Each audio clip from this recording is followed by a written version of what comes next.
2023年的9月9号，今天讲讲关于印尼的高速铁路。大家都知道，印尼的高铁是中国承建的。那这一次呢，我们的总理去印尼呢，专门还坐了他们的高铁，因为他们的高铁已经试运行了。本来这个高铁应该前几年就开通，但是因为疫情的原因延后了。那么今天谈谈印尼的高铁。首先印尼为什么要建高铁？大家知道高速铁路啊，并不是所有的国家都需要建的，这个跟需求和经济效益有关。高速铁路主要是用作客运，不是用作货运，因为货运没必要速度那么快，是吧？主要是用于客运。那么用于客运就有一个客流量的问题。如果一个国家的人口密度，包括出行率达不到一定的比例的话，建高铁是毫无意义的。比如说美国就没意义。美国地大物博，短途主要靠开车，长途主要靠火车运输，飞机，是吧？它根本不需要高铁，而且美国的人口布局比较分散，它不像中国啊，包括中国的沿海地区，包括日本那么人口那么稠密，是吧？所以它没有建高铁的这个强烈的需求。那么高速铁路比较发达的国家两个，一个是日本，一个是中国，都是人口稠密地区，需要大规模的这种中途或者短途的交通运输。那当然了，中国的高铁就更厉害了，因为中国地大物博嘛，它的高铁整个横贯东西，几乎除了西部有很少的高铁外，东部的高铁的密度已经很高了。这个跟中国的人口基数也有关系，因为说句老实话，高铁挺贵的，建高铁第一挺贵，第二呢票价也不菲，另外它还会跟飞机啊，跟其他交通运输工具做竞争，所以不是说建了高铁就是都能赚钱。像中国的高铁除了京沪线赚钱以外，其他高铁线都是赔钱的，要负债运行几十年。京沪线去年疫情也赔钱了，赔了几十个亿吧。反正这个高铁这玩意儿是很烧钱却不挣钱的一个买卖。那印尼为什么要建高铁？实际上印尼是具备建高铁的客观的经济条件的。大家知道印尼是个千岛之国，印尼这个是个群岛国家，岛屿太多了，但是主要的岛屿就那么几个5、6个。那么实际上印尼的人口更多的有1亿多人都聚集到一个小的岛屿，叫做爪哇岛上。那个爪哇岛整个的面积大小啊，它是一个长条，相当于台湾岛的3.5倍。因为大家知道台湾大概是3.6万平方公里，爪哇岛是13万平方公里，相当于中国的一个安徽省，是吧？这么小的一个岛屿上居住着1亿多人口，1亿多人就相当于比日本的密度还大。印尼的主要人口都居住到爪哇岛上。当然了，爪哇岛上有著名的雅加达，它的首都，还有万隆开万隆会议，1955年、54年的时候，我们这个周总理去那儿提出了和平共处5项原则的外交主张，这个大家都知道了。而且周总理在万隆会议上宣布不承认双中国籍，也就因为印尼包括东南亚地区有好多华人，历史上的华人就是有双中国籍的嘛，这样逼迫了实际上当时很多印尼包括东南亚的这个华人就加入了当地的这个国籍嘛。这个说多了。总之爪哇岛人口密度足够大，又有出行需求，又因为历史原因印尼的铁路建设非常滞后，所以它有修建高铁的这种需要。所以当时2015年立项的时候呢，当时是准备修建整个爪哇岛上从东到西的一条高速铁路，那么整个里程是730公里长，那么分为2段，第一段先修建雅加达到万隆的，那个长度大概142公里，第二段再修建万隆到泗水的，这个就比较长了，将近500多公里，这个中间还有一些火山啊或者一些高地，它需要一定的技术能力才能够支撑。所以当时印尼做高铁的时候，国际投票就2个国家比较感兴趣，一个是日本，一个是中国。那么实际上最后日本提出了很多方案，包括安倍晋三在那时候还提供一些对城市地铁的支持，以换取对高铁的建设。那这些东西都是徒劳的，最后中国公司中标了。那中国之所以能够战胜日本高铁，其实倒不是说因为中国高铁的技术更先进啊，实际上中国高铁有很多东西都是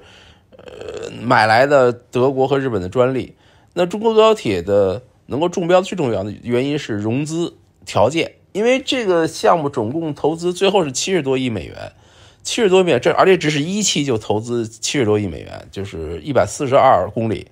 那这些钱最后75%以上都是中国国家开发银行提供的贷款，低息贷款。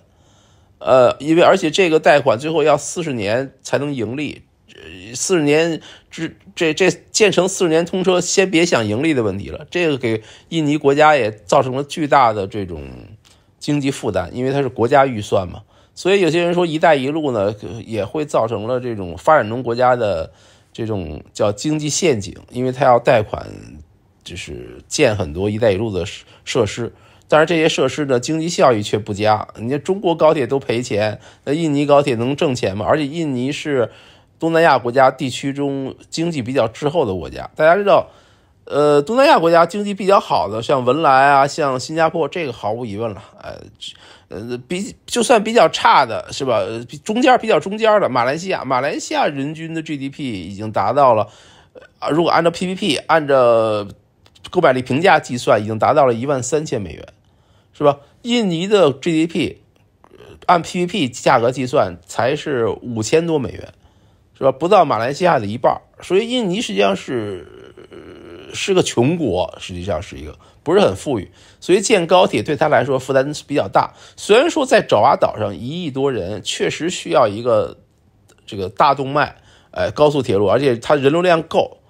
但是这个你架不住，这费用高啊，是吧？所以最后在竞标，日本跟中国竞标中，那中国有国家的能力，中国提供了优质的贷款，承担75%以上的贷款，而且追加了5亿哦，因为本来预算是51亿，最后一看包不住，最后变成73亿，那最后说中国继续贷吧。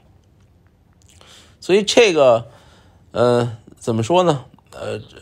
你说这是中国的成就吗？这个很难讲。所以通过印尼高铁这个修建这一件事就可以看出中国一带一路的策略。中国一带一路的策略就是不惜重金，是吧？利用中国这么多年积累的财富，用这种金融手段去支持我们的基建的扩张，尤其是有些发展中国家基建的扩张。但是这个问题就存在于发展中国家这些基建是不是超前的消费了？说比如说印尼这种，可能它建普通铁路或者说普通的高速铁路就能解决的问题，你给它建成现代化的高铁，是吧？这个它的这种经济承受能力是不是能够达到？这个要考虑，因为一旦这个铁路变成了一个形象工程，是吧？它实际上不盈利，甚至常年的累计的亏钱，那最后这个运营就非常困难了，因为政府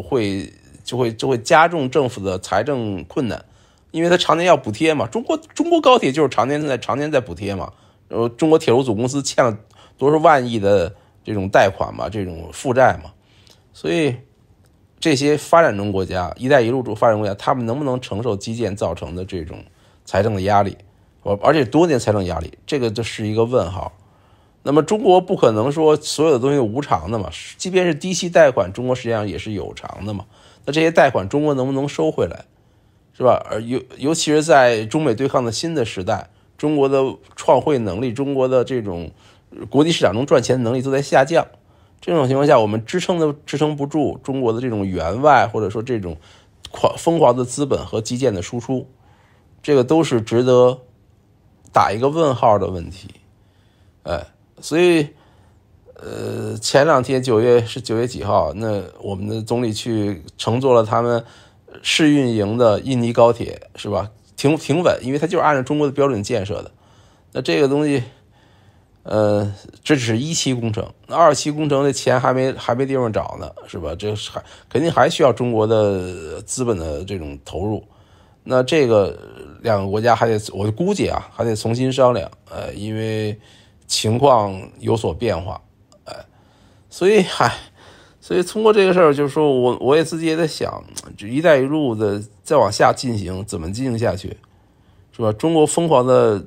这种基建输出和资本输出，是不是已经这条路已经走到了一个历史的节点上，我觉得肯定是，中国要考虑，因为任何一个投资都要考虑经济价值，不光是考虑政治影响力，其实有时候你的政治影响力是跟你的经济和你的这影响力是相对应的，尤其是东盟国家呢，现在中国普遍对中国有采取一种警惕的态度。原来东盟国家就是跟中国做生意，这些尤其是中国改革开放以后，那么联系是非常紧密的。那么区域合作组织也签了 RCEP 这种区域的经济合作组织。但是随着中美对抗以后呢，美国也在拉东盟，那么东盟就加上历史上东南亚国家对中国就本身就存在了敌意，这个跟中国历史上的华人的移民，包括中国大陆对东南亚的政治的影响有关，这个我就不解释了，包括中国输出革命那段时间，那么实际上东南亚国家普遍对中国采取着警惕的态度，以至于华人的国家新加坡都有时候很难处理。所以你看，在东南亚国家中，最后一个跟中国建交的是新加坡。虽然说新加坡是华人，到1990年新加坡才跟中国建交，可见这个在东南亚这种国家林立，尤其是新加坡夹在两个穆斯林国家之间，大家知道印尼和马来西亚实际上都是穆斯林国家嘛，相当于，那么他对中国的态度就非常微妙了。所以中国在东南亚的影响呢，我觉得都需要提高，但是呢，硬实力提高的同时，软实力更加需要提高。软实力就是涉及到国家的政治影响力、文化影响力，这个往往是中国比较弱的地方，而且是各国，尤其是东南亚国家防着中国的地方。本来你这儿有好多华人在这儿，你们这些华人还心系祖国，然后你们的华人好多人还是比较富有，那本来这个占人口多数的当地人历史上就有很多排华运动，所以有些一带一路的建设是不是真的能为中国增加这种印象分呢？有时候也很难讲。所以现在还是全是那句话，一带一路已经到了一个历史节点，下一步怎么走应该考虑好。如果还像原来那样不惜一切代价，尤其是经济代价，那么是不是能够长久呢？中国的经济是不是能够坚持住呢？我们看看吧，今天就到此吧。